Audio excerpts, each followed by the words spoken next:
Why are we called Negroes? Why are we deaf, dumb, and blind?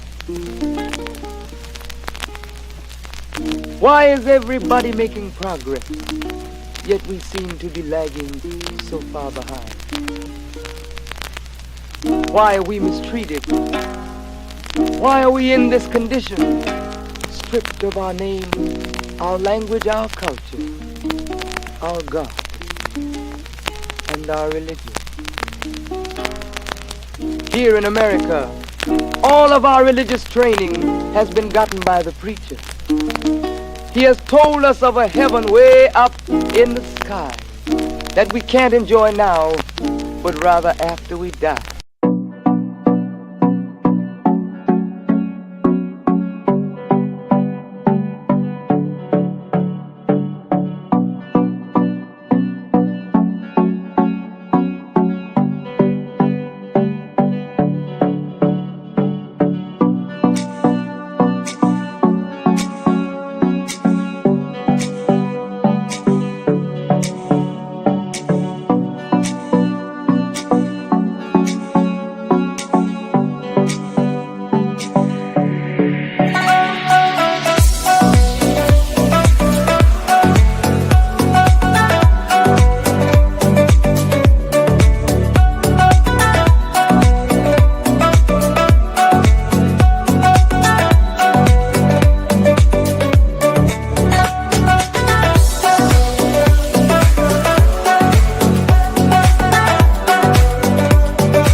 Here we are once again. Yes, we are. And welcome again to your Thursday night Yours. talk. Yours. Yours. What are you doing as yours, Sister Kalila? Listen, all day long. Take ownership. Take charge of your post. And well, yes, we could talk about your temples. Yeah, everything you see on your screen is you. you. That's right. Right. Absolutely. So, as you all know, this is our Atonement series. Yay! We are here. Excited. This is a series that is going to dive into the atonement process, digging into each and every single one of the points and why it's important for us to identify what, when, where, how, and how we can get along. Like Rodney King say, can't we all just get along? Not all of us. So stay tuned. And with that being said, I'm going to turn it over to you, Brother Tony. All praise is due to Allah. In the name of Allah, the Beneficent, the Merciful, I bear witness to the oneness of Allah who came in the person of Master Father Muhammad, the Supreme Being, to whom holy praises are forever due. I am forever thankful to Almighty God Allah for the most honorable Elijah Muhammad, and I thank them both for the Honorable Minister Louis Farrakhan. Peace be unto you, Abaragani, Hotep, free the land. Buenas noches, sakpase, greetings in all of the beautiful languages that our people speak. And of course, assalamu alaikum. Welcome to your Thursday night talks, which is spearheaded. It is organized, assembled by the 7th Region Coalition to help save lives. The 7th Region Coalition to help save lives was put together. We were assembled. We were extracted here in the 7th region. I like that word, extracted. Extracted. We were all extracted from different cities that oftentimes we don't even communicate like that, Sister Kalila. Not like that. Not like that. But our student regional minister working on our regional unity, putting us together for a special purpose. Soon after the criterion message of the Honorable Minister Louis Farrakhan, July 4th, 2020, we are guiding our people to safety in the midst of dark waters, waters that were very rough at that time, a time of uncertainty. And we were being told to move in one direction, but through the work of the 7th Region Coalition, through the guidance of the Honorable Minister Louis Farrakhan, we were able to guide many of our people to safety at that time, in the midst of being told that we have to take a dangerous experimental inoculation passed off as a vaccine in the midst of a pandemic. But we're still dealing with pandemics, Sister Kalila. We're dealing with pandemics of misinformation, pandemics of misunderstanding, pandemics of white supremacy and Black inferiority. And really, we don't even know the full depths of that. We just think we're talking about color, but we're talking about mindset here. We're trying to guide our people to safety today. We're guiding our people to safety through the 9 ministries given to us by the Honorable Minister Louis Farrakhan. 9 ministries all put together, assembled, extracted, Sister Kalila. Oh, that's that word again. And put together people that are working those ministries. The goal is to have us all work together in harmony with one another and develop a nation of people through our gifts and talents. And so tonight we're focusing on the head ministry, the ministry of spiritual development, which this ministry is the ministry of guidance, divine guidance in that. This ministry bears responsibility for assisting the individual member of the community in the process of heeding truth and right guidance. Respect, honor, and obedience to the authority of the Creator in all aspects of life are essential to peace, harmony, freedom, justice, and equality. In the words of the Honorable Minister Louis Farrakhan, self-development is an absolutely essential component of the microcosm of the new world. It is not enough that we grow horizontally through the acquisitions of farms, factories, banks, industry, trade, commerce, money, good homes. Horizontal growth alone is death. All dead things are on a horizontal level. Therefore, we must grow vertically, grow in uprightness, or we will be overcome by our horizontal growth. The foundation of this ministry are study and training units designed on the guidance of Allah God to produce self-examination, self-analysis, self-correction, and to quicken in each and every one of us the self-accusing spirit. For it is only when we are awakened morally that we have to face the self-accusing spirit that leads to our resurrection. With that, introducing our guest here tonight. We are in atonement season, Sister Kalila. Yes, brother. sir. And our guest is no stranger to the topic. He's no stranger to the 7th Region Coalition to Help Save Lives. He's no stranger to the 7th Region. If you could please introduce our guest. Yes, sir. Can you hear me? Yes, sir, we can. All praises due to Allah. Our dear brother, Brother Desmond Muhammad, was born in Dominica, Eastern Caribbean. Dominica. Pardon me. Brother Desmond Muhammad was born in Dominica, Eastern Caribbean. From 5th grade to high school, he lived in St. Thomas, United States Virgin Islands. He graduated from Broward Community College School of Nursing and has been a registered nurse since 1999. He was nationally awarded the Who's Who Among American Junior Colleges Award. He worked in hospitals from 1996 to 2019, dialysis since 2005, and currently a clinical manager for Fresenius Kidney Care.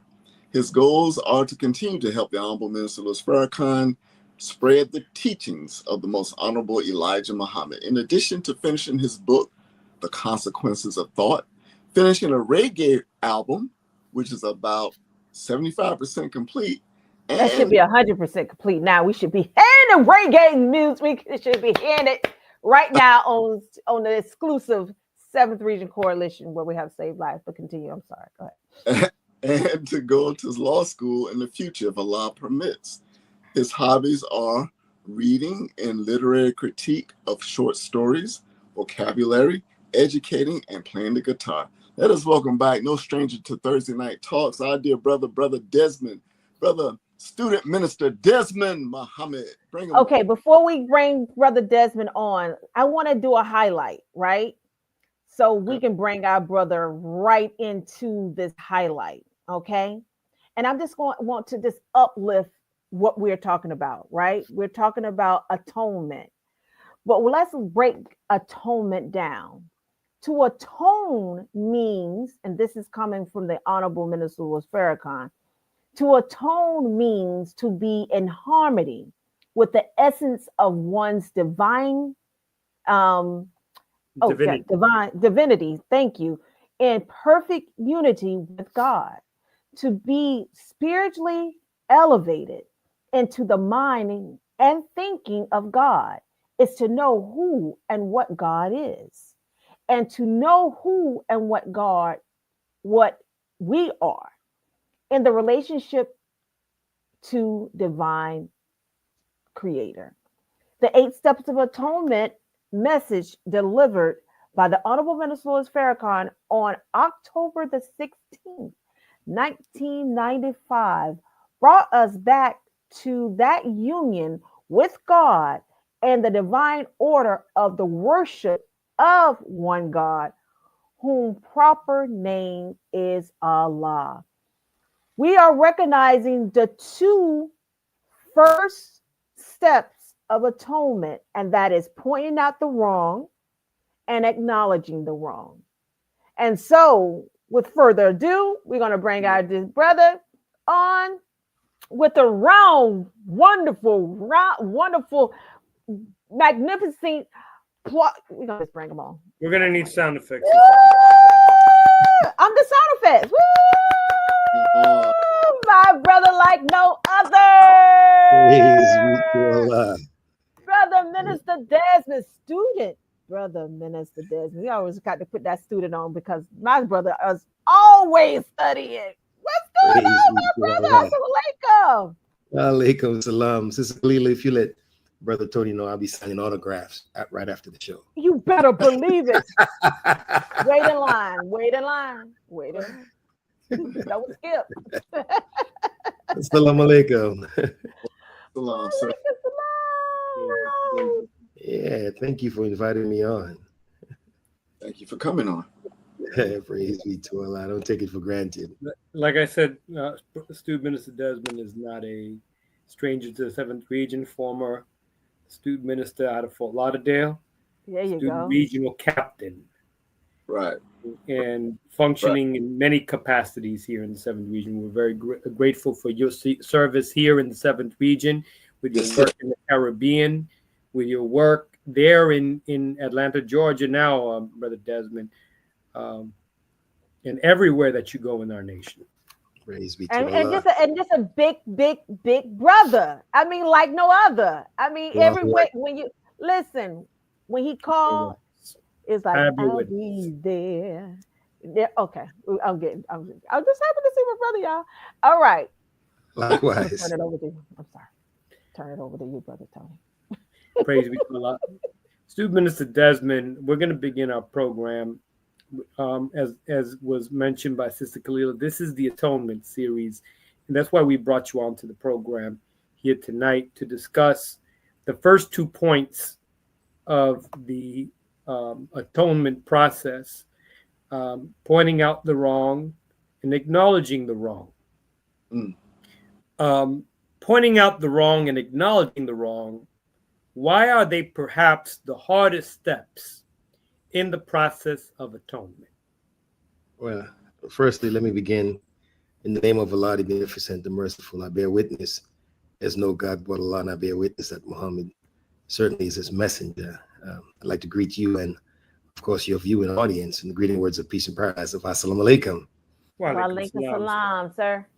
Yeah, thankful firstly to Brother Abdul Sharif Muhammad. He is the Southern Student Regional Minister of Minister Farrakhan and the Nation of Islam. And then, of course, extend that same greeting and thank you to your Student Regional Minister, Brother Patrick Muhammad, and just the opportunity to be on this forum to share this space with you all, and hopefully we can learn something from each other in a symbiotic way that's mutually beneficial from all of us, of course, from the teachings of the Most Honorable Elijah Muhammad, as taught and exemplified by the Honorable Minister Louis Farrakhan. Yes. And so, Brother Tony, to your question, pointing out the wrong, you say, why is it the most difficult? Why is it most difficult to point out the wrong and then acknowledging the wrong? Well, why are these two steps perhaps the most hardest steps to go through out of the 8? Well, we are a very proud people, and the ego is that part of us that refuses to submit, because the ego is sometimes the centrifugal part of us that wants to be known. It's the part of us that reacts to the outside world. It's the part of us, Minister Farrakhan says in the study guide, The God Within, that experiences. It's totally subjective. And so pointing out the wrong and acknowledging it really is symmetric with how humble we are. It's a mirror of how humble we are or how humble we are not. Yes, sir.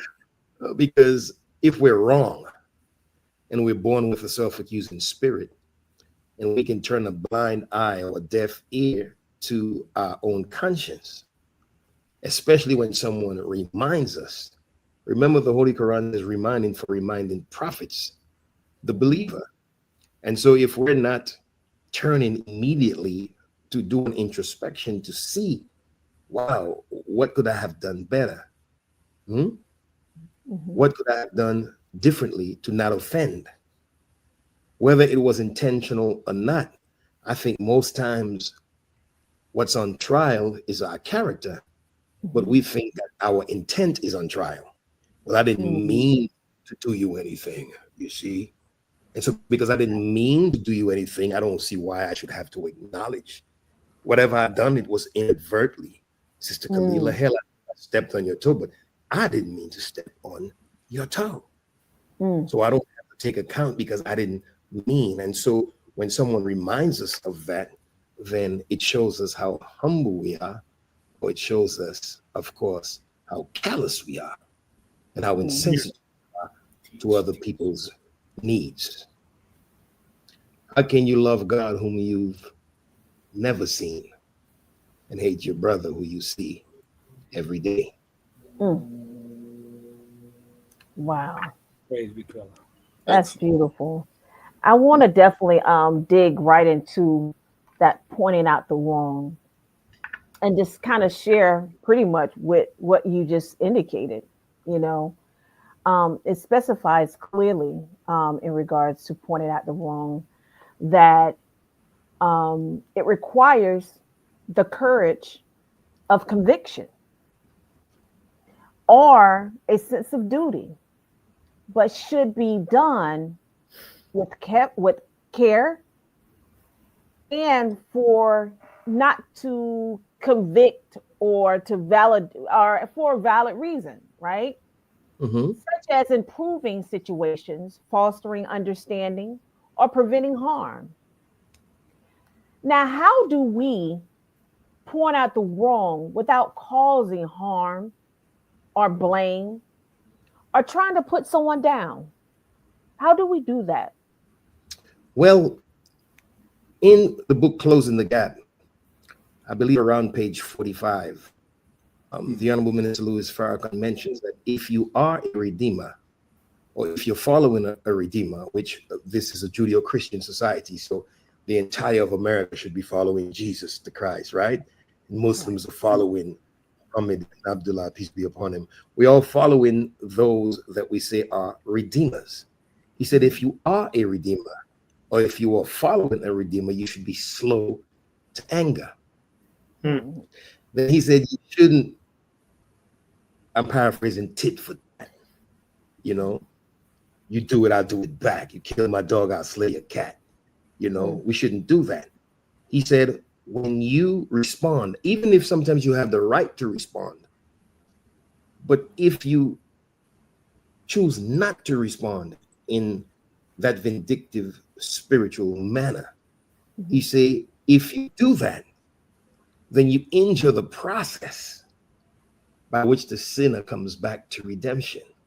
So when we don't consider each other, then we don't consider the process. Because in that moment, we don't believe that we're redeemable. Because how could you do such an atrocious thing to me?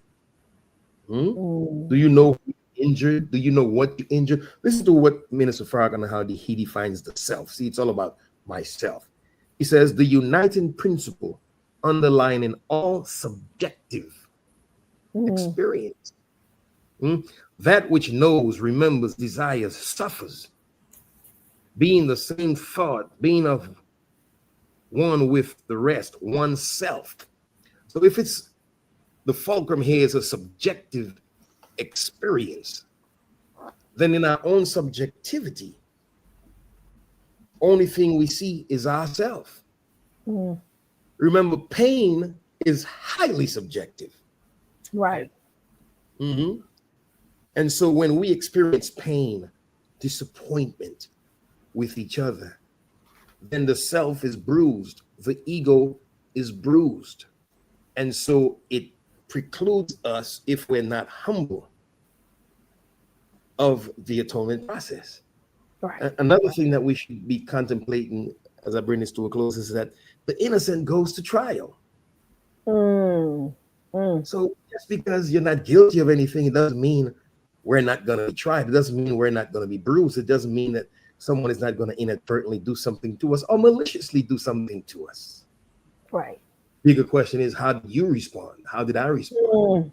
Right. Did Right. we respond in a vindictive way? Right. Or could we consider the self and consider each other and consider the care that we should want to see each other whole in the eyes of God? Forgive us our trespasses as we forgive those who trespass against us. We got to revisit the Lord's Prayer. Beautiful, beautiful. Praise be to Allah. Brother, student, minister. Here's a question in practicality. Brother Mark, before you go on, is that an FSU shirt you wearing? Or is that... You see it. Dust it off, Brother Mark. Dust it off, Brother Mark. Florida Gator, I can't. Brother Tony, I can't. Yeah, that's it. That's it. Put it close to the screen, Brother Mark. Gators, Brother Mark. Yes, it's a gator. Yes. These are FSU fans over here, Brother Mark. Look, I'm with you, Brother Mark. Yes, sir. Well, yes, sir. Many of our relationships,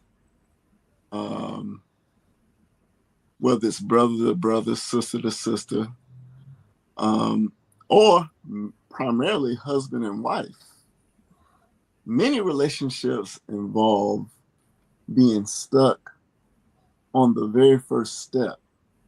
For example, the wife points out the wrong to the husband. The husband say, wait a minute, you got a lot of wrong too. Ooh. Many couples will constantly be stuck on step number one of the atonement process, constantly pointing out wrong in each other. They never can move on. Right. Because step two is not coming. So what would you advise in that situation? How can the atonement process happen if you would have like that situation, that perhaps in a count situation? Well, the Holy Quran says, thank you for your question, seek assistance through patience and prayer. Right. How many times? And then the Holy Quran says, argue in the best of manner. Right. Well, Allah foresaw that we would have arguments. People with 400 years of slavery, 300 years can't read or write, just got let off of plantations, and you expect us to be the best communicators? We have generational trauma, so we're two broken people getting together in the first place. Right. Yes. You know, so brother broke and sister broke got married. You know, and brother broke expects sister broke to be whole, and sister broke expects brother broke to be whole. It's a facade. You know what I mean? So I think the more we develop the God in self and the God within, then we can present to each other and appeal to each other. Yes, sir. You see, just like we appeal to God in prayer. And if we say we love each other, for the love of Christ constraineth us. 2 Corinthians speaks about that. Then for the love of God, for the love of Christ, can we put aside our personal stuff and point out the wrong and acknowledge the wrong? It is because God has not been matured in us to the degree that we can appeal to each other's nature and appeal to each other, to point out the wrong, to acknowledge it, and to grow into oneness with God. The Holy Quran says that man was made to face difficulty. Come on, boy. We don't like that part. The Holy Quran says struggle is ordained. That's right. And so because we have a natural aversion to pain, I think we all should know that by now. Hell, I don't like it. Who does? You know what I mean? Not in its initial stages. So this pain that we dislike, the struggle to overcome, is laden with pain. And we have to overcome the pain of our own arrogance, the pain of our partner's insecurity, the pain of our own idiosyncrasies. Hell, I got some. How about you? You know, welcome to the home. You know what I mean? Right. Public enemy, right? Right. So this problem that we have is one of ego, and that's why the first guide that the Honorable Minister Louis Farrakhan, when you look at the series of study guide, it's developing the God in himself, mixed feelings and controversy. How do you handle it? You think you can get married without mixed feelings and controversy? Come on. Oh my God. I'm different from you, and you're different from me. You know what I mean? And every difference is a potential problem if we don't handle it right. Yes, sir. Right? Or you say, well, that's just me. No, that's just you who want to be stuck with who you are until we humble ourselves. Right.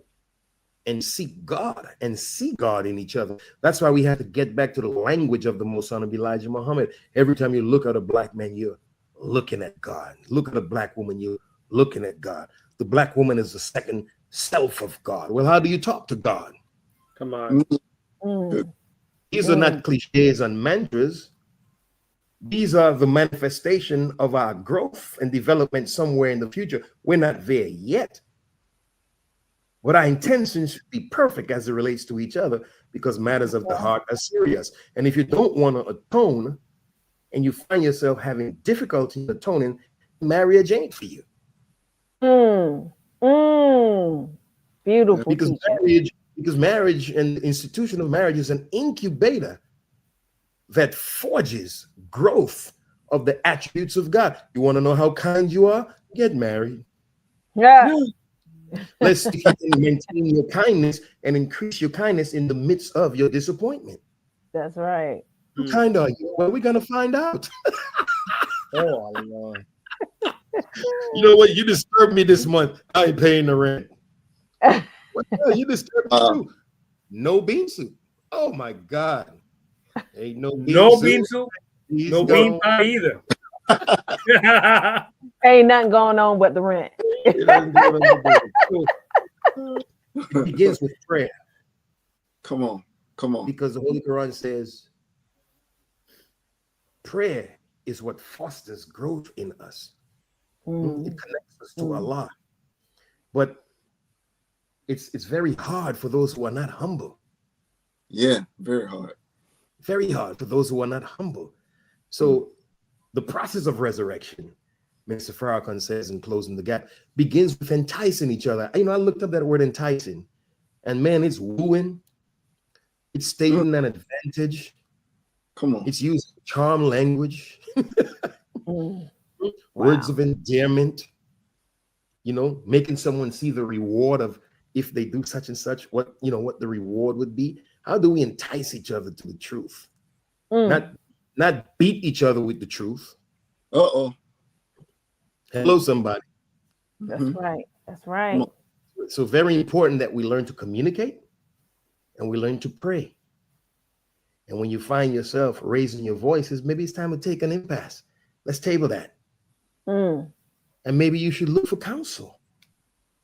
Some of us hate counsel, especially men. Right. Say that again. I don't want nobody in my business. Well, we're going to be in your business when you divorce anyway. So, why not try to save and salvage the family? It's the cornerstone of the nation.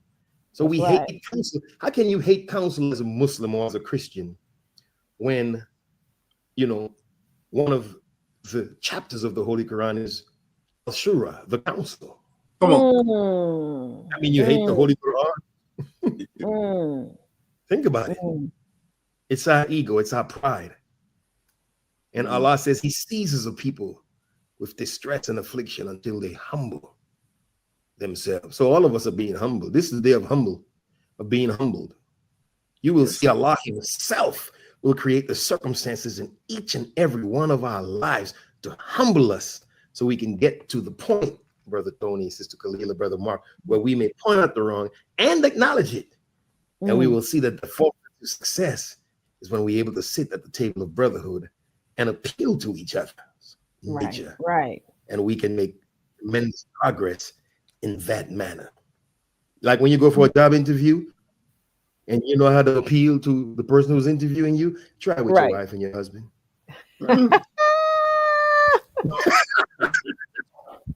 Interviewing. Job seeker.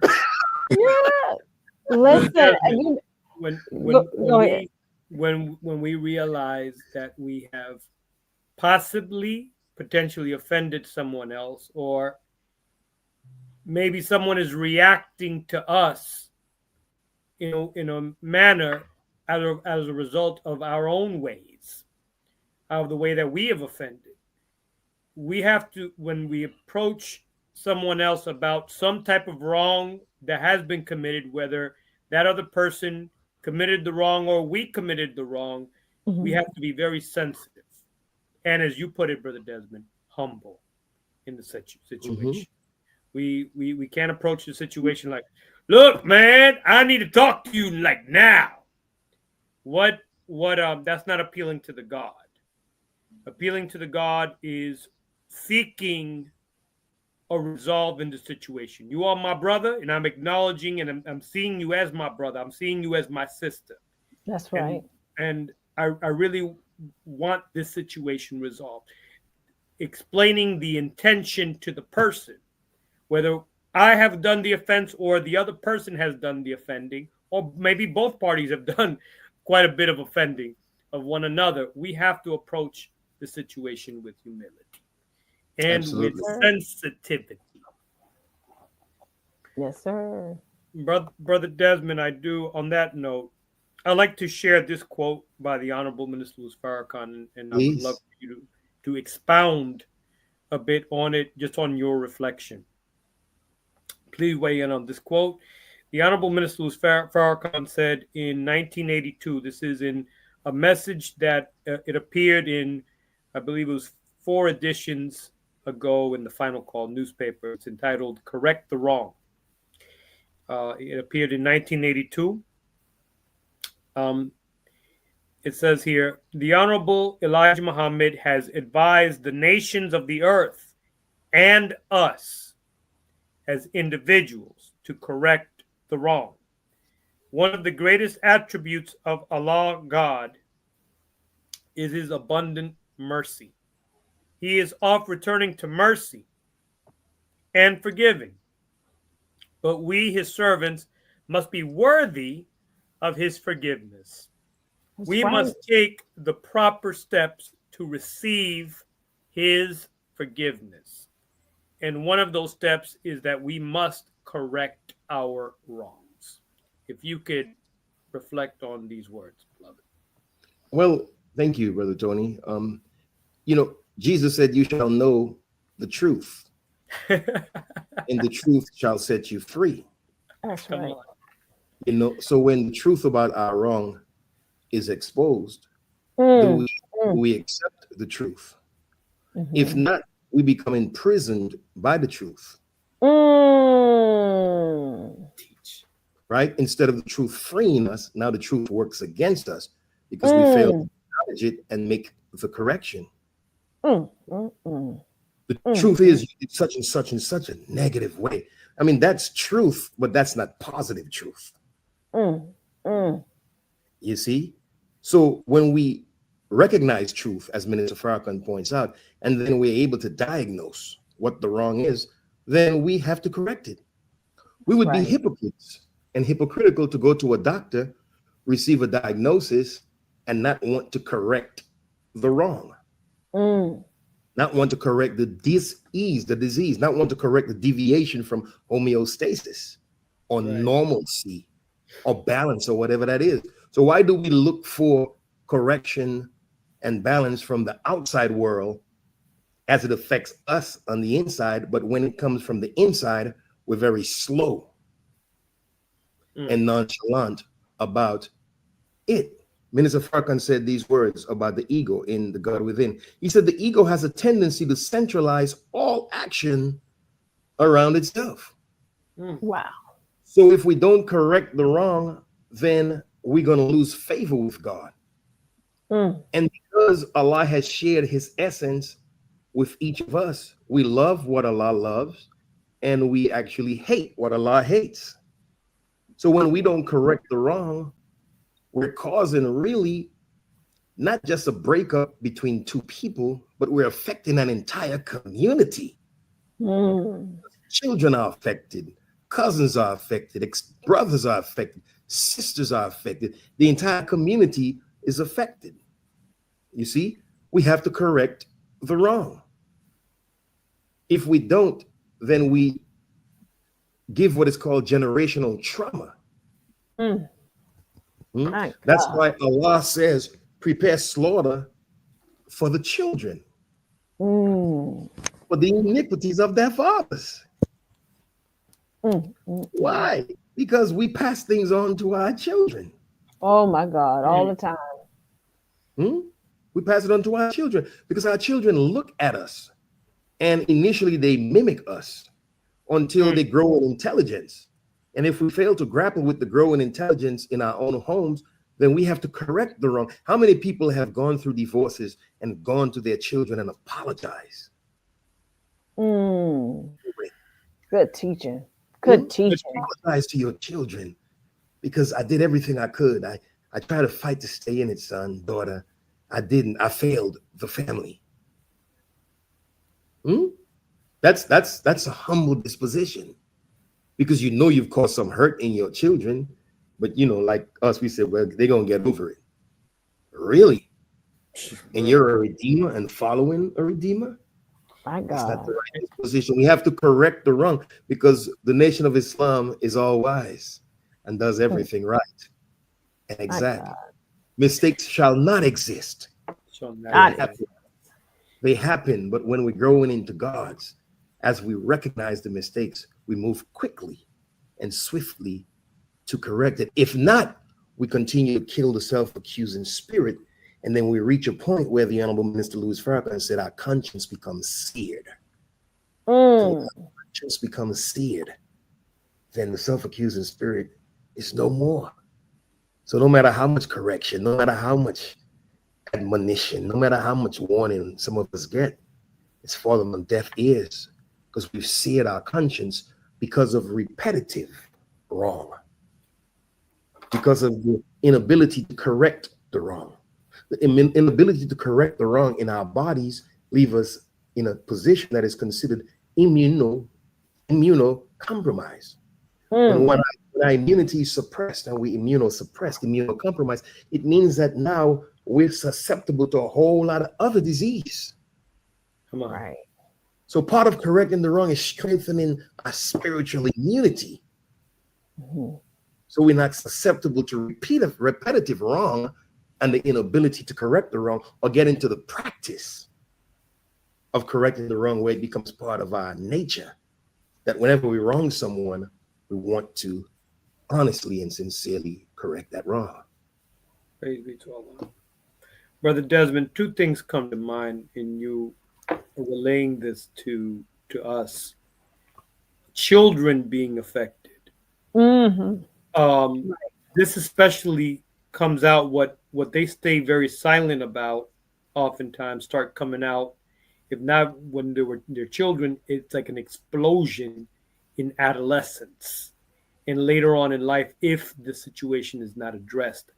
Because in the view of a child, they don't understand everything that's happening with mommy and daddy. All they understand is the pain and the hurt that they've gone through.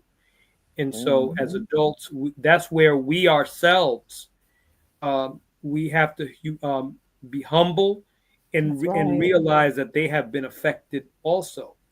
We do have to apologize to them because they don't fully understand all the things that have been taking place, but they are casualties in the whole experience. Prison, Brother Desmond, we are prisoners to our own misbehavior and the misbehavior as it relates to our misbehavior to one another, how we ill-treat one another, and we don't change our ways. But what is also a prison, beloved, is when we harbor emotions and someone's just constantly disrespecting us and constantly mistreating us, and we just stay very silent and say nothing about it. And so we're doing injury to ourselves and we're doing injury to the other person that is doing the offending. This is why, going back to our initial conversation, the first question is just that's also part of the reason why it's so hard to just move into those first two steps. Thank you, Brother Tony. Praise be to Allah. We appreciate that.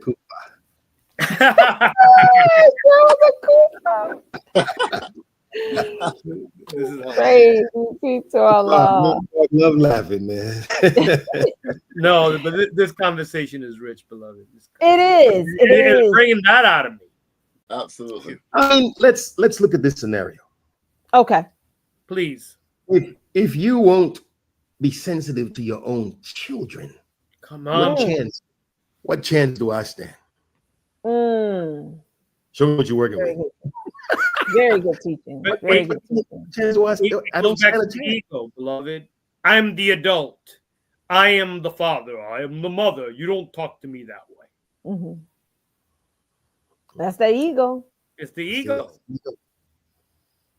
You know, brother Minister Patrick, highlighted, the ego, and he specified ego means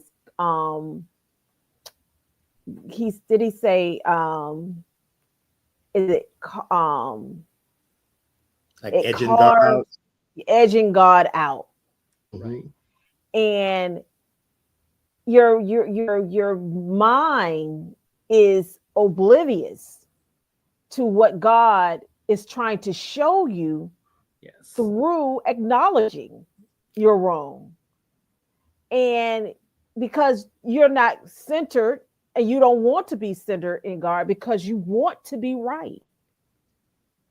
Because we're gods, we want to be right. Our nature is to be right. Our nature is to be righteous.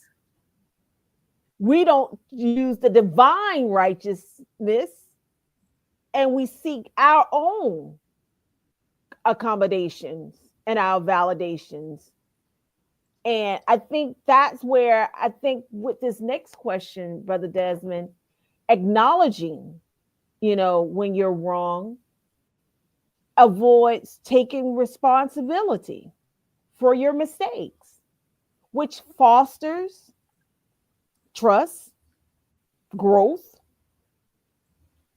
strong relationships. Back to that relationship, Brother Mark, by demonstrating honesty and humility. Mm-hmm. So, Brother Desmond, how can we remove our pride and ego to acknowledge the wrong? Well, Sister Kalila, when you come to a hospital, an emergency room, a doctor's office, they gather data. Mm. Objective data is what's your blood pressure, what's your height, what's your weight. They don't ask you if you might tell the truth, right? Right. Mm. right. So they have apparatus. Apparatus to give an objective measurement of your blood pressure, your heart rate, and then they ask questions about your history or your family, and those are very objective history or historical data. But then you ask subjective questions. How do you feel? How long has this been going on? Is this your norm? Is this your baseline? Well, normally I do this, but so it's collecting data to make a proper diagnosis. Now, after you go through 1 million tests, you say, "Oh my God, why did they take me through 10 different tests in the emergency room?" Because we're trying to narrow the diagnosis. Right. If we diagnose right, we can treat right. That's critical. Listen to the diagnostic statement that the Honorable Minister Louis Farrakhan shared with Minister Ishmael, that he said the Honorable Minister Louis Farrakhan shared with him before his Savior's Day address on behalf of the Honorable Minister Louis Farrakhan. He said the minister shared with him that, remember, brother, you're talking to a people who are unconscious of their sins. You remember that? Right. To people who are unconscious of their sins. So if we've reached a boiling point now. We've reached the crescendo now. We've reached the apex now, the climax now of pride and arrogance and lack of knowledge, right, even of our own wrongdoing. So the devil has made wrongdoing fair seeming. wow.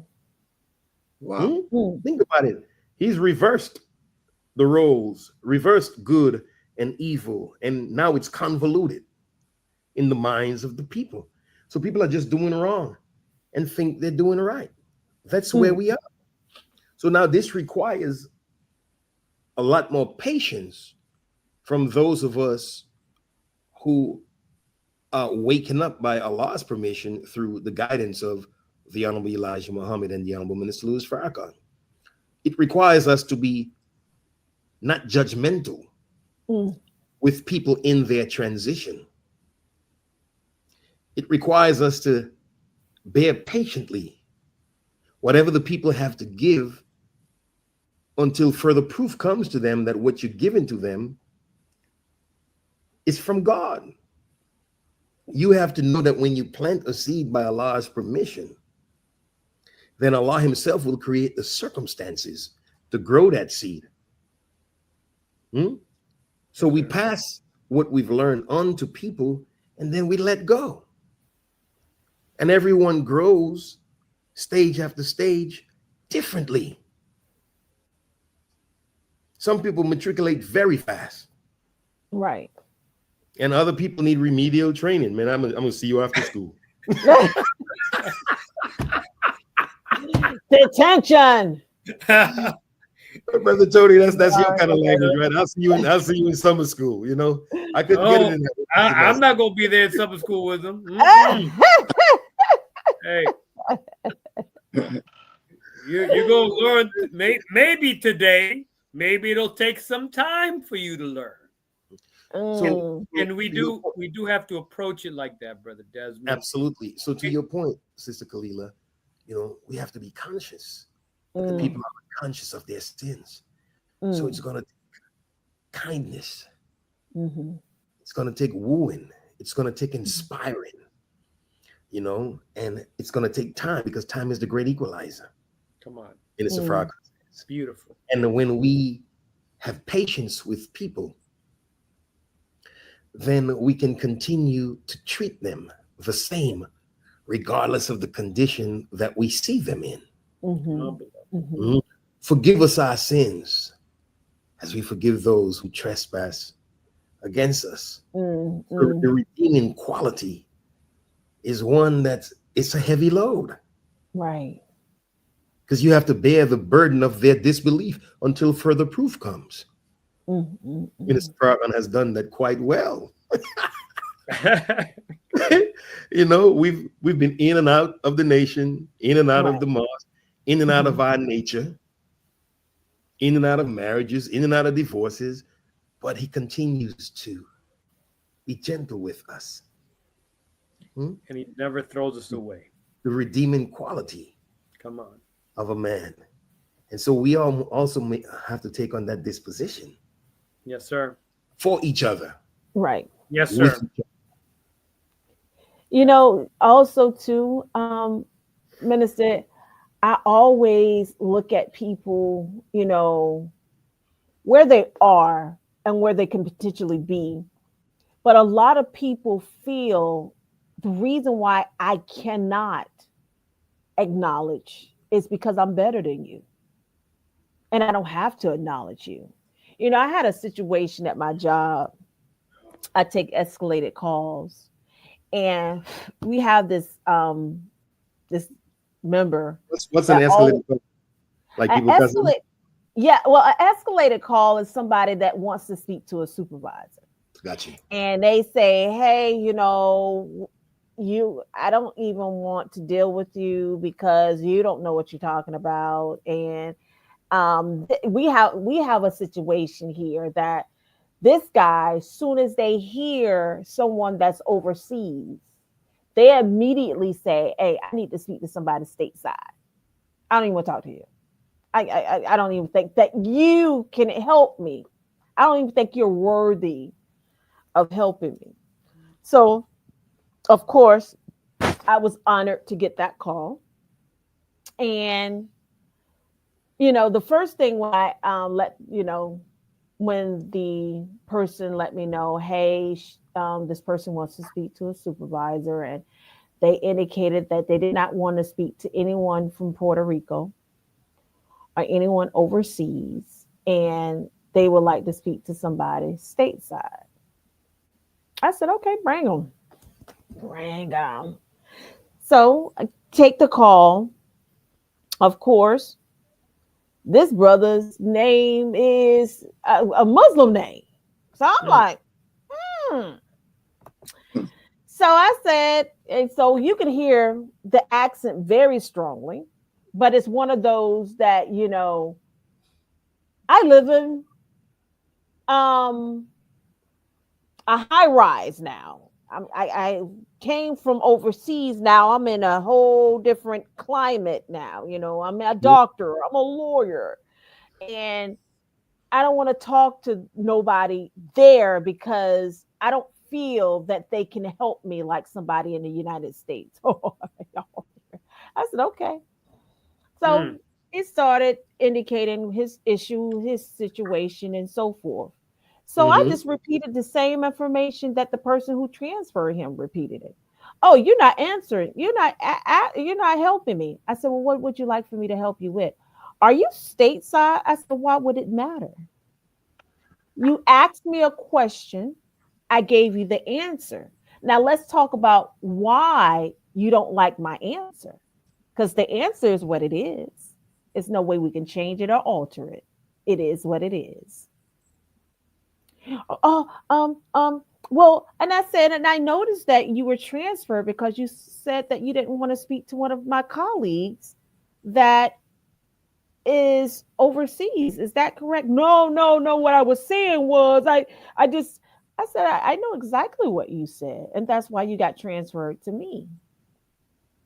Now, the same information that she has is the same information I have. We have the same computer. We have the same systems. We have same everything. But because I don't have a an accent is more pleasing to your ears than the accent that you heard on the other line.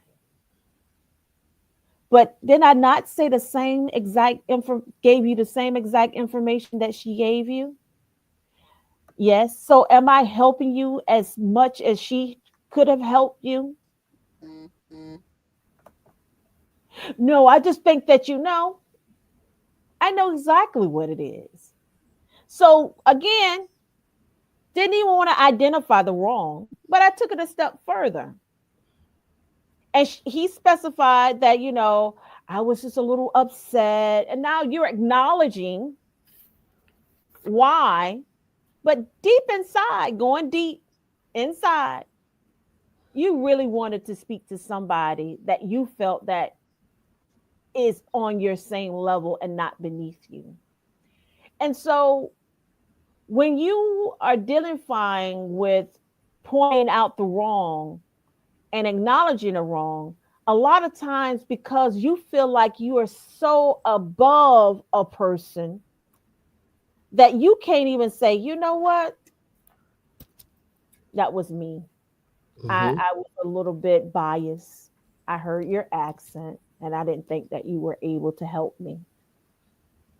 Yeah. Well, this world, Sister Kalila, when we advance in this world in position, first of all, position only defines function. Right. Right. Right. If you're high in position CEO and I'm low in position peasant, and we both go around the corner and urinate, then will the earth receive your urine gladly or will it reject mine?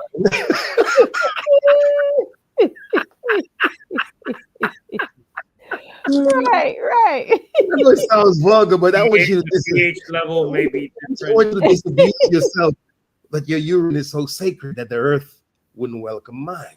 Right. Position only defines. It's just a little levity, but it's very serious. Right. It's very intensive. Position only defines function. And some of us, when we get position, we get consumed and inebriated and drunk by our position, right? And we have this display of, this ostentatious kind of expression, right? And it blinds us to dealing with people who are quote unquote not on our level. So those positions are often precluding factors that disallows us to deal with people. Listen to what the Honorable Minister Louis Farrakhan said, July 1st, 2001. July 1st, 2001, at Mosque Mariam, a lecture called The Wrath of God or God's Wrath. I don't know exactly which one it is. The Wrath of God or God's Wrath. July 1st, 2001. He said, quote, in each of us, there is a predisposition to misunderstand. And in each of us, there is an inclination to understand. But the predisposition to misunderstand takes precedence over the inclination to understand. Close quote. So one is a predisposition, one is an inclination, which suggests to me the inclination is natural. But you can also develop an inclination or a leaning because of circumstances. See, so because my parents had this particular disease, now I'm predisposed to it. So predisposition suggests factors that has altered the nature of the natural state of dealing spiritually, psychosocially, physiologically. We've been affected. Socially, we've been affected. And so when that predisposition to misunderstand takes precedence over the inclination to understand, then you could see most of us enter into communication already predisposed to misunderstand. Right. Like the KKK. I mean, Lord, you had a lot before we even started. And I studied that quote, and that's why I know it by heart, because I want to learn, Desmond, why do you behave this way? So if I can trace pathologically trace and delineate why I respond this way. See that ego that reacts to the outside world? But if I can trace it, I can identify it and build up immunity or antibodies to it. So when I see it again, I'm able to deal with it. Right. That's why Paul said, when I was a child, I spoke as a child. Yes, sir. You know, and in the New Bible, it says, you know, when I was a so-called Negro, I spoke as a so-called Negro, but now I'm becoming refined and cultured, you know, and I put away so-called Negro things. And it doesn't mean that, you know, it's not in the back pocket, but it's no longer in the front pocket. Right. You know what I'm saying? It's a little suppressed back here. You know what I'm saying, Brother Tony? So we just have to be conscious of that. When we offend, we have to ask ourselves the questions. You know what? I didn't like that. Did I pray today? When I offended somebody else, when I spoke in a nasty manner, and like when I have like a certain sense of entitlement, when I don't think that there's a problem with it. It's like how the example that you gave earlier, Sister Kalila, thinking that you're better than other people. But when we speak nasty to other people, do we think it's okay? What made us think it's okay? Did we pray on that day? Do we experience an ill-affectedness in our interaction with other people? Have we been ill-affected by other people on that day or in this week, this whole month? What is causing for our attitude to be the way that it is? We have to take time to take that to the God and take that to ourselves and ask those kind of questions. Because that individual, obviously not. Come on. I was going to say to your point, obviously not, because this is recurring in many of us. It keeps recurring and recurring and recurring, which means we're not recognizing it and not addressing it, right? You know, when I meet people, I don't talk about, I'm going to be Elijah Muhammad and the Honorable Minister Louis Farrakhan. Right away. Like every germ, I try to find a portal of entry. Right.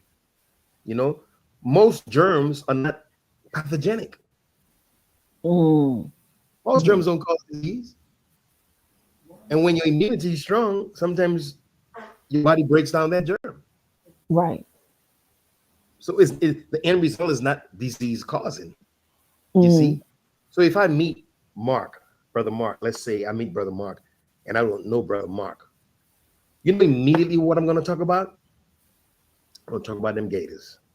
Hey! You know, why? Because he got it right there on his shirt.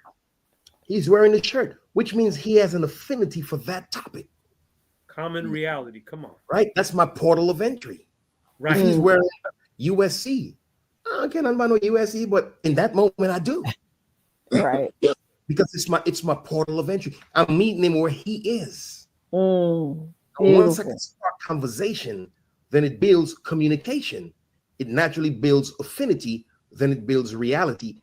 Then you can begin to say the different things that can affect the level of conversation that we have. But your portal of entry can't be Jesus the Christ, and the person ain't thinking about Jesus the Christ. You know what I'm saying? If the person is from a particular region, you talk about that region. Right. Talk about whatever interests that person, because now you're interested in that person. Right. So after you have their ears, then you have their attention. It's not that they didn't hear you the first time, because hearing is only perceiving audible sounds. That's a physiological process. That's right. Hell, they heard you the first time, but they didn't hear you because you never had their attention. You never had their ears. And so we have to get people's attention by talking to people and find out what interests them. And that's where the conversation begins. The conversation don't begin with you. It begins with them. So germs don't look like, well, I wanted to go through the nose, but you let me in through the ears. No, thanks for letting me in. Period. Whenever I come in. You know what I mean? It's like the HIV virus. whether it's through conjugal relations or through a needle, sharing of a needle, or through the birthing process, the virus is still the same virus. Right. You see what I'm saying? The etiology might be different in the ways that you get it and what, but the causative agent is still the same. Just the portal of entry is different, and we have to consider the portal of entry when we're dealing with each other, to reach each other, to begin conversation, to begin to point out the wrong. You can't just point out the wrong and you don't have someone ears. Man, who the hell you think you are? You might get one of those Allah knows my heart. Right. Oh, Allah knows. Oh, no, one of those. You know what I mean? That means really nicely get the hell on out of here. You know what I mean? You know. So we have to, on a very serious note, get closer to each other and show interest in each other. Right. And then that's the portal of entry to begin conversation, to drop seeds on each other. Beautiful teaching. Brother Desmond, on that note, can atonement truly take place if no pointing out or acknowledging any wrongdoing? Can it really take place? No. I can't, Brother Desmond, I can't say, oh no, I know, I'm good. I can't just say that to you and we good? No. Can a cure take place without diagnosing what's wrong? You know, you gave me a Tylenol for pain, but I had the flu. You didn't diagnose right. You see what I'm saying? So like that. Yeah. So we have to point out the wrong because the wrong is the specific diagnosis, specific to me who was hurt. Me saying we good doesn't really mean that we good. No, because the process is left injured. You remember pointing out the wrong, acknowledging it. Come on. Repenting of it. Confessing, repenting, atoning. Then forgiveness comes in. Then reconciliation and perfect union with God. Those are the 8 steps. You see? So it's a process. And that's why Minister Farrakhan said you don't want to injure the process by which the sinner comes back to redemption. So pointing out the wrong is critical. Acknowledging the wrong is critical. And so sometimes when we have a disease that we've been diagnosed with, sometimes we say, I want a second opinion. Right. Right. Make sure, Doc, what you said is what you said. Right. But once you get a second opinion on the wrong that's been pointed out on you. Well, you said I was arrogant. Let me ask my coworkers. You might find out. Right. Did I really say that? What? You know, was I really nasty to you? Sometimes, you know, one of the things that I pride myself in as a nurse is patients are like victims of their own circumstance. Right? They're already at a loss. I don't want to do anything or say anything to enhance their pain.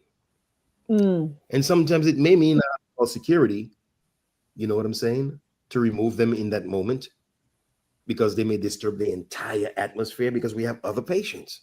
Right. So in the hospital, we have security sometimes. Hey, man, you better come get Bobo because he's about to blow up. You know what I'm saying? But my pre-nursing life, you know, I'm gonna cuss him out. Right. You didn't do that. They're already in pain. Right. You don't want to do. I didn't start the fire, but why would I throw gasoline on it? It's already combustible. That's why husband and wife have to recognize, you know, when we're on the edge. Right. After you live with somebody for 3, 4, 5, 6 years, you don't know I'm on the edge. You don't know. You don't know. You have no idea. No. I mean, my wife actually knows when I'm Desmond Defoe and when I'm Desmond Muhammad.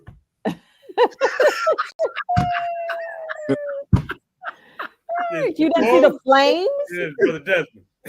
Yes, sir. That's a different fella right there. Let me leave him alone for a little while, you know, but then you have to, when you come back home, apologize. Thank you for understanding. You know what I'm saying? Thank you for understanding. and always with words of endearment. Always with gifts, because gifts take away rancor. Why should we have to buy gifts? Why not? Why not? For the people in the back. Brother Mark, you've been kind of silent. I know silence is golden, but sometimes it's betrayal. What's in you?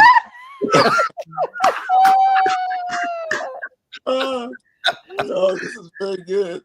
A beautiful base for this entire month of what we're doing.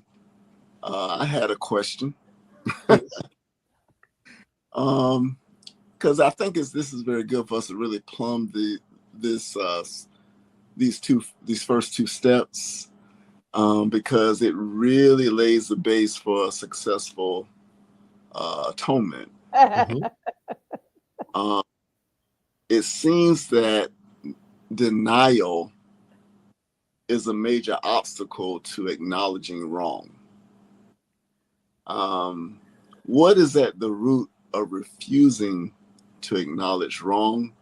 And what spiritual remedy do you advise from the teachings of the Most Honorable Elijah Muhammad and the Honorable Minister Louis Farrakhan? Repeat your question. Yeah, it seems that denial is a major obstacle to acknowledging wrong. What is at the root of refusing to acknowledge wrong? Pride. Pride. Do you know who I am? Me? Wrong? Is you kidding me, or is you kidding me? No, not me. Not absolutely not me. No way this could be me. I know you're not talking about me. Denial. Because in your own, listen to what the Honorable Minister Louis Farrakhan said about the ego. The I of self, or the person, thinking, feeling, and willing, distinguishing itself from others. The ego has a tendency to centralize all action around itself. Come on. Around itself. Around itself suggests to me, I could deduce there's no consideration for the outside world or someone else. So I'm not going to acknowledge, I'm going to deny. So when you deny something, it means that to some degree you have a mindset of accommodating mediocrity. Good teaching. I'm going to deny the symptoms that I feel. I'm not serious about what I feel. I'm not, no way. This can't be happening to me. Why not you? Why not me? Wow. Wow. We only feel things sometimes when it comes at our door. We don't feel other people's pain. And a lot of us deny things because we don't have to confront it. And if we don't have to confront it, then we don't have to work on it. If we don't have to work on it, then we don't have to reconcile it, because that requires something on my part. You know what's at the root of many of our decisions? We don't want to sacrifice. Don't want to go through the difference. Sacrifice our position, sacrifice our ego, sacrifice our pride. But yet we claim to love Jesus, who sacrificed it all. Right. Well, if he sacrificed all, can you sacrifice just a little bit of yourself? Just a little bit. Just a little bit. Just a teeny weeny bit. Christ sacrificed it all, but I can't give up just in this one instance how I feel. How you feeling? How you feel ain't you. Matter of fact, feelings alone will not change your condition. Feelings come and feelings go, just like the wind. Sometimes I feel like it, sometimes I don't. Even commercials about feelings, right? Right. Feelings, songs, because feelings get a lot of people in trouble. Feelings is just a response to a stimuli that brings up something in you. whether it's happy, sad. Sometimes I don't feel nothing. You know what I'm saying? I'm flat. I'm ambivalent. I have mixed feelings. Feelings should not be the end with all. It should be buttressed by knowledge, by logical thinking. That's why it's important to study. Yes, sir. Because when you study, you consider. And that's why Allah said, I would not have considered you. Would not care for you. Right. Were it not for your praise. That's right. If God himself cares and considers, who are we not to care and consider? If Allah himself cares. When you pray, you want Allah to hear and care and consider. So when I appeal to you and you appeal to me, why don't we do the same? It comes back to forgive us our trespasses as we forgive those who trespass against us. One of the biggest problems we have is we're hypocritical. Demand of others that which we're not willing to do. My God. Stop it. My God. Stop it. Checkmate. Yeah. Stop it. And you mentioned feelings. Willis. I'm Desmond. I'm Willis. Checkmate. So Desmond, you mentioned feelings and emotions. Feelings and emotions are good indicators that something is wrong, but they're horrible decision makers. Absolutely. Absolutely. Well, you know, that's like you going for a surgery and the doctor surgeon says, you know, I feel like I should just cut this artery off. I need a second opinion. Oh, that's my major artery, man. Don't be doing that, bro. There's nothing wrong. No, you want him. But in a very pensive way, you want him to exercise precision. Yes. You want the best outcome. You don't want him relying on feelings. You want him to use Please, right? Yeah, man, you go in for the right tooth to be pulled. He pulled the left one. Because he pulled the left one. No, you don't want that. So if you want the best outcome and that's like people who get paid on Friday, right? And they look at that check to make sure everything is what? Just right. Precise. That's right. Precise. Right. You know what I mean? So you don't want the accountant to make mistakes. You don't want the person who's doing payroll to make mistakes. You don't want the CFO and the CNO and everybody who's signing off to make treasurer. Everybody, please get it right. Get it right. Oh, why don't we get it right? Just like we deserve and we require perfection from other people in the process that serves us. And why don't we look for perfection in the process that serves other people? Because we're hypocritical. Teach. Wow. Oh, hypocrites. Jesus said they honor me with their lips, but their hearts far removed, far off. Pipe to them all day. They refuse to come. But let me say that the internet is replete with videos of the Honorable Minister Louis Farrakhan that has touched every subject matter imaginable to us. Exactly. I mean, my God. I mean, come on. The Honorable Minister Louis Farrakhan goes to the root of the problem. So sometimes when you say, can you express what the Honorable Minister Louis Farrakhan have said? I really don't want to, because after he expresses, it's well expressed. Right. I mean, it's right. Everybody go in your corner. I can only use the law of deduction, you know what I'm saying, and extract something from it, you know what I mean, and give my spin on it. But after the man has given his exegesis, ain't nothing for me to explain. Right. I tell people this all the time. I said, if you want a doctorate degree, just read the articles of the Honorable Minister Louis Farrakhan and find you 1 or 2 sentences and just research it. And there go your doctor. They can't deny you. Because he's been given the invincible truth. Right. That's right. So the proof of your dissertation is just based on your studies, which you already have something that is of truth, 100% truth from the Honorable Minister Louis Farrakhan. Right. So Google him. YouTube him. What else? Instagram him. TikTok him. Right. What does it got out there, Brother Tony? My space, your space, our space. Oh, Lord. I don't think anybody goes over there anymore, brother. CD him. It's going back in time, huh? Right. No limit. Yeah. Unlimited. And so I like this scripture from the Holy Quran as it relates to the information that's been given to us by the Honorable Elijah Muhammad through Minister Farrakhan. If all the seas were ink, Come on.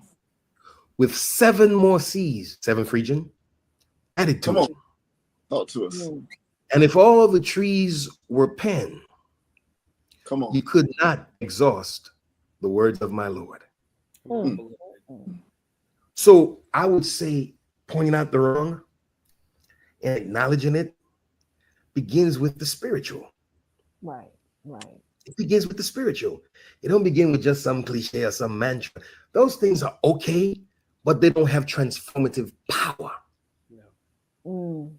That's critical. Right. Right. I'm not saying they're placebos now.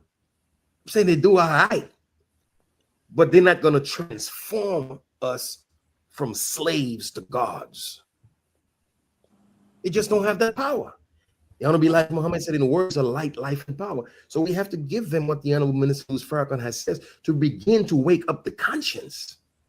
And when the conscience is beginning to awaken, or you prick the self-accusing spirit, then you can put them on the precipice of change. That's what happened to us. And we must continue to spread the love of the Honorable Minister Louis Farrakhan so that the people may have a chance. Because the destruction of God is on its way. It's in the house. Knock, knock. Men are confused. Absolutely. The whole nation is confused. People want to argue. I said, well, go ahead and solve it. Since you know so much. You can't even balance the budget. Come on. Because you can't point out the wrong. My God. Come on. But there's a man crying in the wilderness. The Honorable Minister Louis Farrakhan. So there's pointing out the wrong on a personal level. There's pointing out the wrong on a marital level. There's pointing out the wrong on a communal level. There's pointing out the wrong on a nation level. Sackcloth ashes. You see, I want President Trump to do right. Do right by your wife. Oh. How about that? Don't find in the kitchen. Don't find on the grill. Start with self. Think about it. I want my senator to do right. Do right by your husband. I want my congresswoman to do right. Do right by your child. I want somebody else do right by yourself. Good God Almighty. Too hypocritical. Something we got to wake up from. We expect too much and we give too little. We expect too much and we give too little. That's why in the book of Malachi, and I'll close with this. It says, Elijah, the book of Malachi, right? Elijah. It says, bring ye all the tithes into the storehouse. Has God given us a formula? Bring ye all the tithes into the storehouse, that there may be meat in my house. And prove me not, saith the Lord of hosts, if I would not open up the windows and pour out the blessings, there would not be room enough to receive it. So here it suggests giving. Instead of always receiving. That's a welfare mentality. We got to break that cycle. Seek to serve. The best of us is those who serve. Brother Desmond. Go ahead, Brother Mark. I just wanted to highlight what you just said, because when we think atonement, we're always thinking about two parties, but sometimes atonement is with your own self. And, atoning on a physical level, your profession involving, look, I got to atone with my own physical body and point out the wrong if the doctor or whoever is pointing out the wrong. So I just want to highlight that that's another level of atonement with your own self. So yes. Well, the atonement should begin with self. If it doesn't begin with self, it's hypocritical. Confront self. Confront self. You know what I'm saying? It talks about, the self-accusing spirit. Right. Yeah. Brother accusing spirit and the husband accusing spirit and the wife accusing spirit. The self accusing spirit. Self-accusing spirit. What's our study guides? Self-improvement. Self-improvement. See, for us, when we read the study guides, oh no, husband, improve yourself. Wife, improve yourself. Oh, it's self. The basis. So the atonement process really should begin with self. That should be our focus. Brother Desmond, we shouldn't be in study group like, you see? No. This. No, some of us try to approach things like that, Brother Mark. Yeah, they always do. No? They always do Like, because this because right here. We don't want to struggle, Brother Tony. We don't want to struggle. And that's part of the atonement process. We have to struggle. Struggle is ordained. Struggle don't mean misery. Struggle does not mean misery. That's right. So when we decide to struggle, it only means we have a mental disposition to face difficulties and overcome them. Hell, men should love problems. Because if you're a man, you're the manifestation of God's mind. My God. Yeah, my God. Men are not emotional about problems. Are running away. Yeah, men have emotions, but we're not emotional about problems. Like a brother told me, how do I stop from being angry? I said, brother, I'm not asking you to stop being angry. you may have the right. You may have the right to be angry. I said, but I cannot excuse the way you express your anger. That's different. That's different. So what's on trial is not your anger. What's on trial is your expression of it. What did you do? I shot him. Right. There's people who get angry and they're not consumed by their anger. It's their control. Yeah. And you cannot protect what you cannot control. Right. States the Honorable Minister Louis Farrakhan and the Honorable Elijah Muhammad. So you can't control the atonement process if you don't atone with yourself. You can't even protect the process between yourself and another brother and sister. If you don't atone, we have a lot to atone for ourselves. Why? Because we've been given wisdom, the best of wisdom, and we've neglected it and we've accommodated mediocrity. Why? Because we refuse to be disciplined. The Honorable Minister Louis Farrakhan said, it takes great strength to abide in wisdom. And as our dear Minister Rasul used to always say, Desmond, wisdom is demonstrated. Love Rasul. I miss it. Yeah. Peace be upon you. Wisdom is demonstrated, Desmond. You know what I mean? So we have to take a closer look at self. And when we take a closer look at ourselves, then we're in a better position to accommodate each other no matter what condition we're in. See, we can't accommodate each other because I don't like the condition you're in, because I don't like the condition I'm in.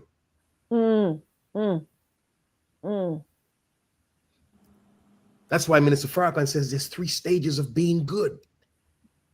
You know, a few good men. Look at that lecture. A few good men. First stage is you do what you're supposed to do. You get 1 clap. Right. That's it. And then you do good with no apparent return. No ulterior motive. No apparent incentive. Come on. You do good. And then that 3rd stage, you just do good all the time. My God. Where it becomes second nature. He said, now you begin to go up the ladder. Most of us do good because we have ulterior motives. That's right. We're looking for something in return. Right. We're still on the first. We're still on the first rung. You're talking about pointing out the rung, the WRONG. You got to point out the rung, RUNG, that first ladder.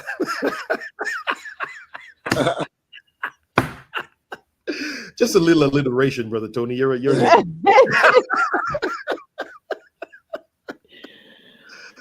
Oh, Allah. It's so rich. We have to be a lot more considerate of what we're looking at. Because what we're looking at is a stunted growth spiritually. We're spiritual midgets. Spiritual midgets. My God. We refuse to look at self, the wrong in self. I think the greater focus should be self. Mm. So if I begin to clean up self, come on, beloved. If I begin to clean up self and you begin to clean up self, then when we present ourselves to each other, we present a better self. And then we can help each other with our better selves to become our best selves. Because we've complemented better with better instead of just our imperfections. Right. You know what I'm saying? One thing I told my wife is like, I'm not losing my personality. If I marry you and I got to lose my personality, you ain't the one for me. You are not the one for me.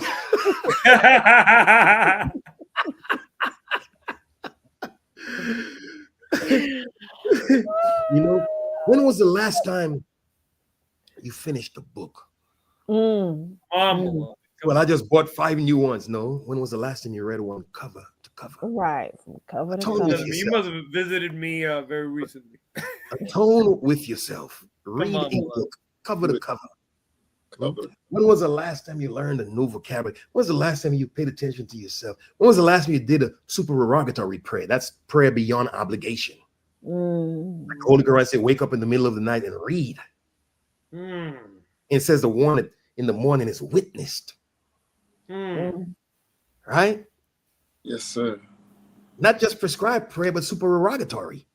It's a long word, right? It's beyond obligation prayers.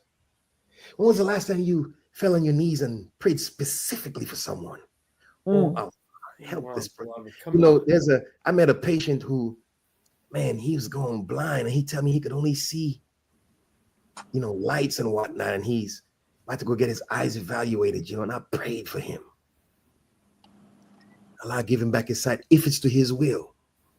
You know what I mean? I'm gonna check back, man, in 6 months to see if there's any progress. Because I took for granted just looking at that ugly tree. You know, the ugly tree started to look good that day. Right. No, you're right. You're right. Right. That's a good looking tree. That's a good looking tree. Let me blink and see if I can see it again. Because somebody else had to be helped to the door. And so part of pointing out the wrong is we don't show enough gratitude. See, gratitude puts us in the mental disposition, right, to be humble. Because I can sing, but I didn't give myself my vocals. You know, like Sister Kalila got flair, you know what I'm saying? I mean, the way she dresses, you know what I mean? Don't shoot, Brother Sean. I'm talking to a husband, right? Big Sean, good God Almighty. He'll be replying with a comment very soon. Right. He coming. With her fashion, with her glasses, with the accessories, and Allahu Akbar. Everybody can be born like me. I mean, praise him. Right. The ultra conservative Brother Mark, black suit, black tie every time. No, we need a Sister Kalila for a little flavor. Everybody, I mean, I'm conservative too, Brother Mark. But you always somebody with those glasses and with those earrings and with those, you know what I mean? Oh, there you go. Reply. Incoming. There you go. You know what I mean? We're not the same. But gratitude. Right. My man Hashim. I love Brother Hashim. Hashim the dream. Hashim. I mean, we cannot talk for 6 months. And when we talk, I just love to talk to him. You know what I mean? Well, you don't know what he did last year. What are you talking about? You know what I mean? What he did last year? Hell, what did I do 20 years ago? Right. That's why the prayer says so in spite of, just because, a whole lot of other things, protect me from all my wrongdoings. That's right. Lead me to the best of morals. Turn from evil and indecent morals. Decent morals. Because there's so much that we should show gratitude for, that Allah has stayed the full repercussions of what we should get in return for some of our wrongdoings. That's right. Beautiful. So the process of atonement begins with our opening prayer that God himself chose for. You know, I used to try to make up prayers sometimes. I said, what am I doing? Master Farad Muhammad gave us specific prayers. specific prayer. God knows best. What I look like making up prayers. You know, that's ego. It doesn't mean I can't say a different prayer specifically for someone. But the prayers that we've been given by God through the Most Honorable Elijah Muhammad, through Minister Farrakhan, those are perfect prayers for our condition. Yes. So I'm grateful for the prayers. Yes. Because obviously it's therapeutic for us. You know what I mean? Grateful for just anything. You know, you cross the road, thank you to the crossing guard. Thankful. Thank you, students, for allowing me to be your teacher. I told my son a couple of days ago, thank you for allowing me to be your dad. Now that's reverse because I am his dad. Yeah. What came first, the chicken or the egg? I mean, I came first. Right. But such a wonderful son. I just thank him for allowing me to just, man, I mean, I've been the best father, but thank you. You know, and my daughter, she gives me back a, oh. So I rather tell her that because, you know, she stroked my little ego, you know, saying, oh. My son, he just say, it's all right, Dad. But my daughter, she, you know, oh. So I even know where to get my ego stroke, you know what I'm saying, with my children. Gratitude. Sometimes we sit down and we just have 10 minutes of sitting. We just sit sometimes for dessert, me and my daughter. In Baskin Robbins. Just talk. Gratitude. Making memories. There you go. Gratitude. Sister Kalila and her husband gave me a Savior's Day gift. You remember that? I remember that. Yeah. Gave me a Savior's Day gift. And let me tell you something. I split it in half and gave my wife half. Yeah, I remember that. Immediately. And then had to use some of mine to put gas in the car. So she really got a half. What's hers is hers, and what's mine is ours. Lord have mercy. Yeah, look, Sean told me a year ago. Look, he remember. But we have to be grateful. Go ahead, Big Sean. Grateful. What are you grateful for today, Brother Tony? What are you grateful for today, Brother Mark? What are you grateful for the last 30 years? Beautiful. You know what I mean? We just so more gratitude. That's why some of us are mildly depressed. Because we don't have time to count blessings. I can gratitude. We have time to look at what could have been, what should have been, what wouldn't have been, and what have happened to us. Right. Count your blessings. Count them. And that'll put us in a good state of mind. You know what I mean? This is a very solemn occasion, huh? Yes. It's because we haven't reflected much. You know, when I first met Brother Tony, it was at FIU. I remember it like it was yesterday. I remember that. Wow. You know what I mean? I'm still infused by that meeting, Brother Tony. Because we were both just looking up to Islam, you know what I mean? And Minister Rasul was just enticing both of us to the faith in the 7th region. You had such a beautiful spirit. Praise be to Allah. I hope he still does, Brother Tony. Oh, I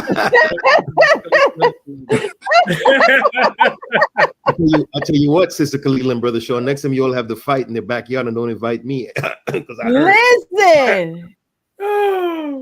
I need you a are little always you are always welcome to the house. no, Always. We have conversations that we don't. We like, okay, we have 2 hours of sleep left. Any other questions? Yes, just one question. Oh, my husband has one. Oh, let's bring this one up. Oh, you brought it up. Can you briefly speak on the importance of showing gratitude to Allah before asking Him for something? Ooh, that's a big one. That's a good one. I'm gonna hold my question off, baby. That was a great one. Yes. Oh Allah, help me to be steadfast in prayer. Because it's in the moment of prayer where I can show the most gratitude. And not only me, but my children too. Oh our Lord, hear our prayer, accept our prayer. Forgive me and forgive the believers and my parents. on their day of judgment. Because showing gratitude to Allah means that we recognize that everything happens by his active or permissive will. Yes. Prayer is prescribed for us. Prayer is not a ask you session. Right. There you go. That's what we've made prayer, an ask you session. Oh Allah, you know I love that stretched Range Rover. Oh. Yeah. You don't know what I like right now, right? Right. But I don't ask God for that. No. Because the importance is in giving thanks. I thank you, Allah. I thank you. I thank you. At the end of my prayers, I said, oh Allah, after I say thank you for the Honorable Minister Louis Farrakhan, I say, bless him, his family, and the nation of Islam. That's right. Gratitude. Gratitude. Thank you. For the man who called me to the faith, the wife who is the wind beneath his wings, the extended family who had to bear the burden of our disbelief until further proof came. My God. Think about that. So I always ask Allah to be with the Farrakhan family and the extended nation of Islam, showing gratitude in my prayers. That's every day, like clockwork. Because when you ask for something, it only shows, Brother Sean, that you're only concerned about you. That's not a good disposition to have. It's all about me. So what I'm going to do is spend my time asking. Oh Allah, you know I'm a loving papa.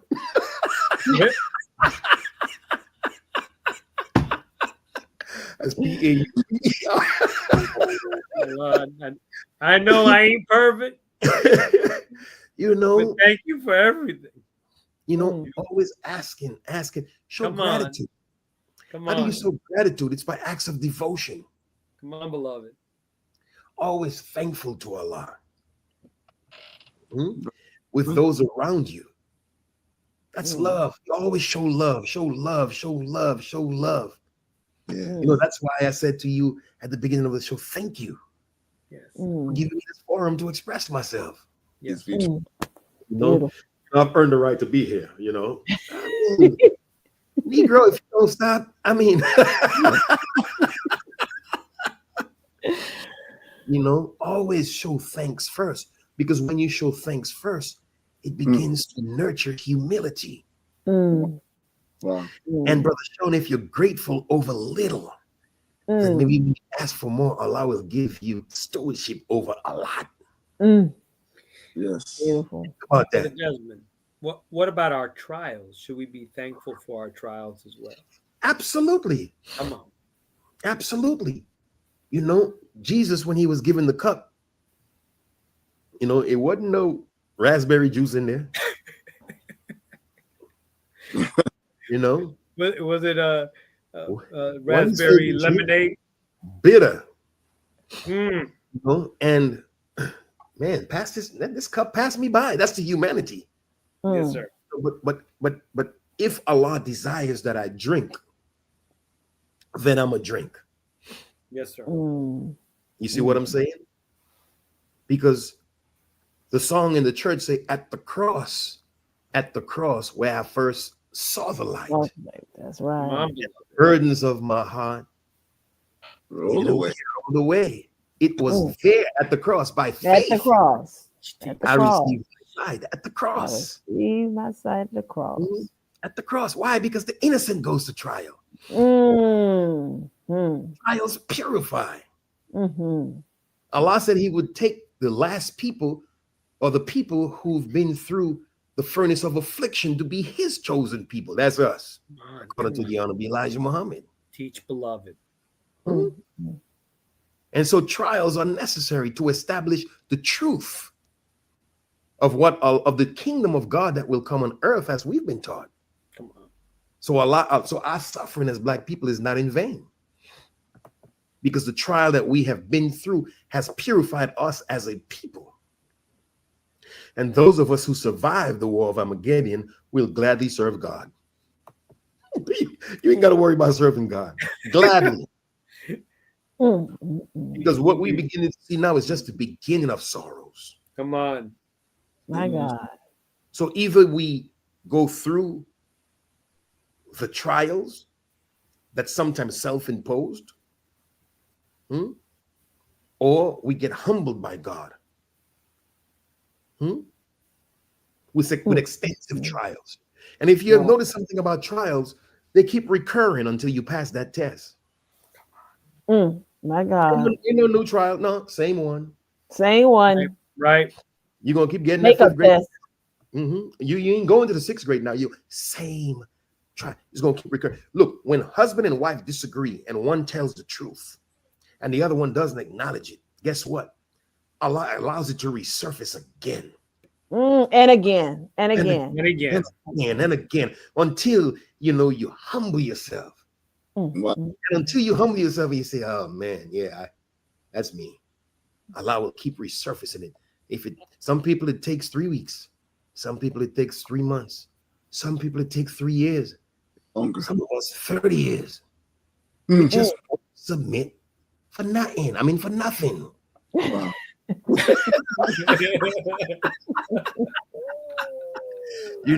Trials keep recurring. And if you notice something about when your spouse says something to you, there's a degree of truth in there. After the dust settles, you should look at it. Man, he was right. Could have said it better, though. Right. But we have to acknowledge that, too. Yes, because words matter.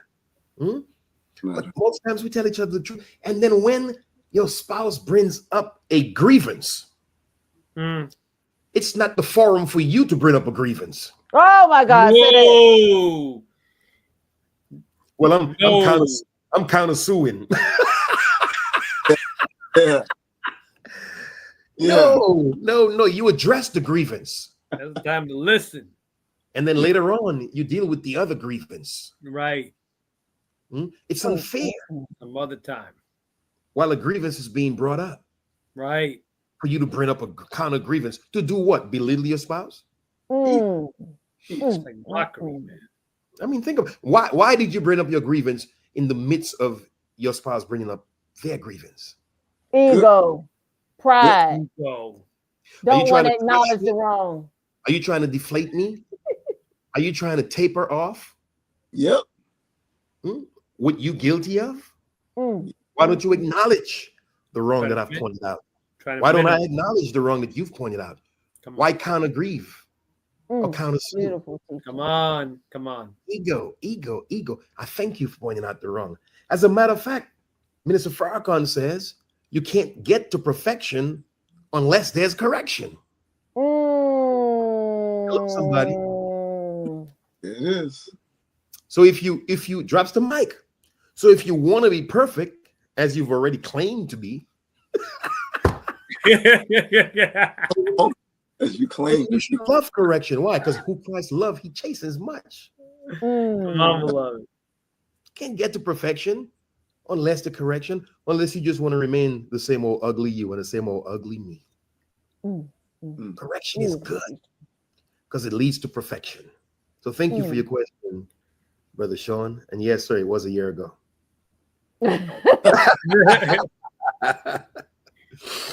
Allahu Akbar.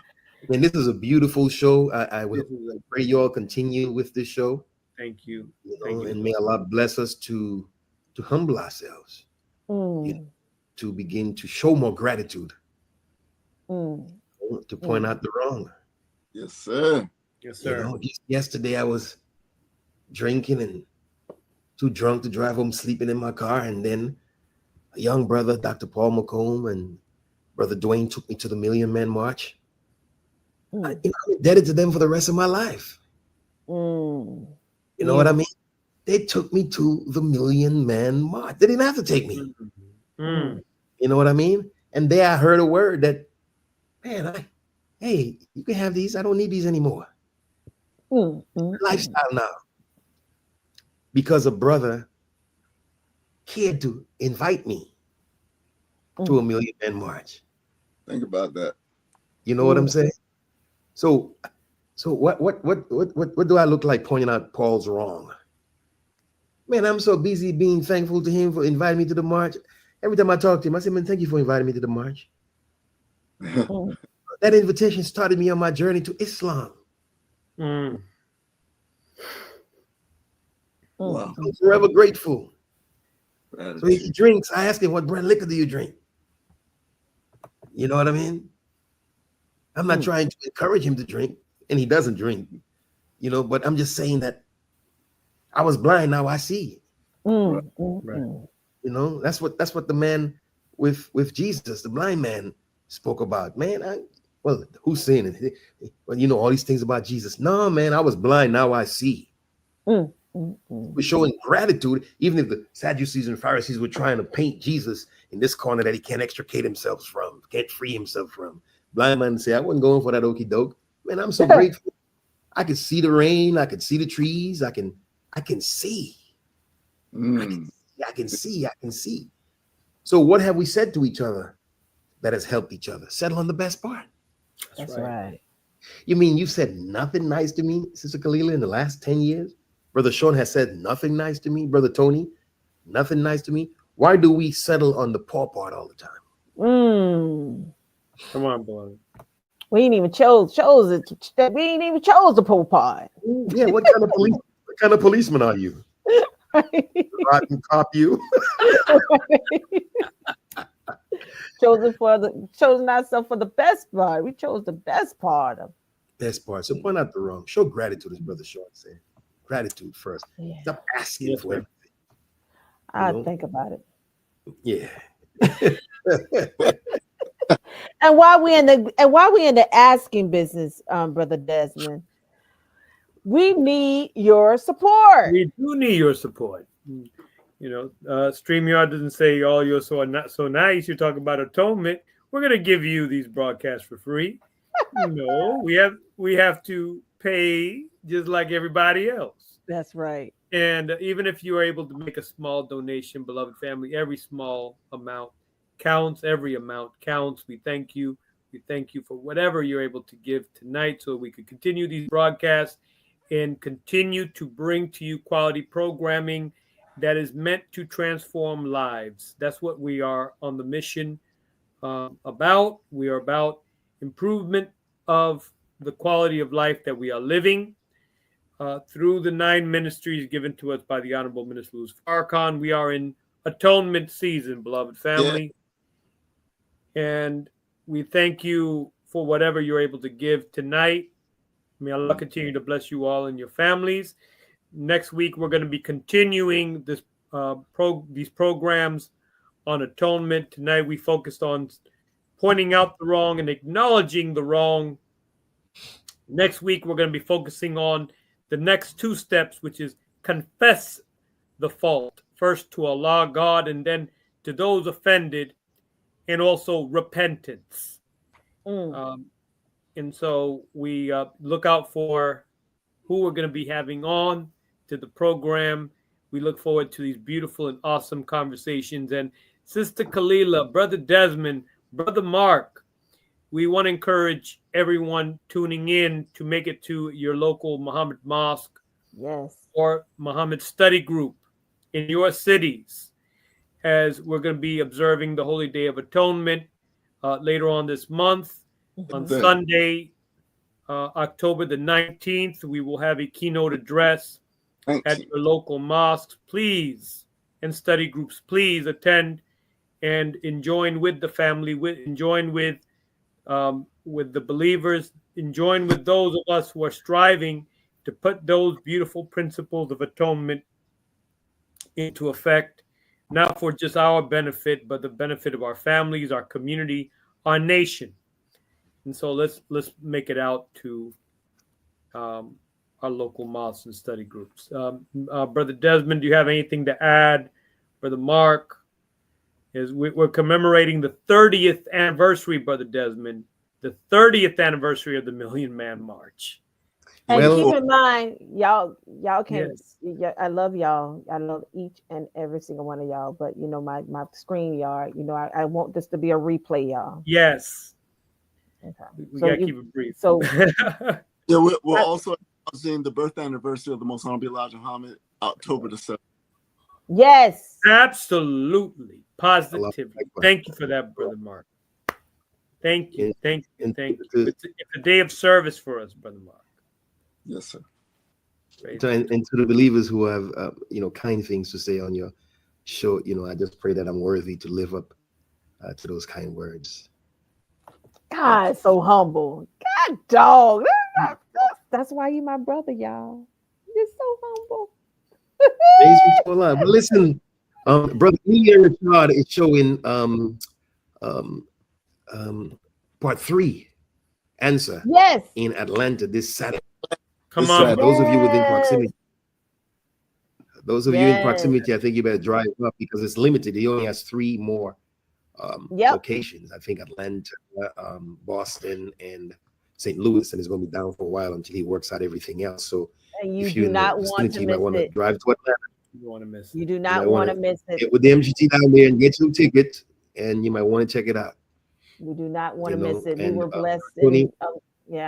We were best in Jacksonville, and we saw it, and it was oh my God, it was amazing. So please, if you're in the Atlanta area, please go and see it. Support our brothers. You would not waste a dime of your money. If anything, you'll be wanting to give more to the cause.